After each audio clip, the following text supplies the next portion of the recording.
मी माझं कुंकू पाठवते माझ्या देशाच्या सिंदूर ऑपरेशनसाठी.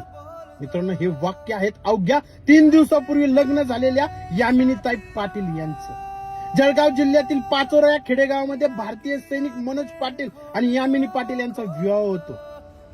सर्वत्र आनंदाचे क्षण असतात, सर्वत्र आनंदाचं वातावरण असतं. तोच एक बातमी येते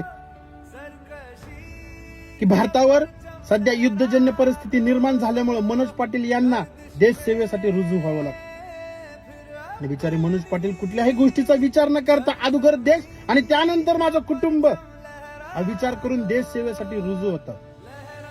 पत्रकार बांधव त्यांच्या धर्मपत्नी, त्यांच्या आयुष्याच्या जोडीदार यांना विचारतात आणि त्यावेळेस त्या सांगतात की मी माझं कुंकू पाठवते माझ्या देशाच्या सिंदूर ऑपरेशनसाठी. कारण आमच्यासाठी पहिल्यांदा आमचा देश येतो आणि त्यानंतर येतं आमचं कुटुंब.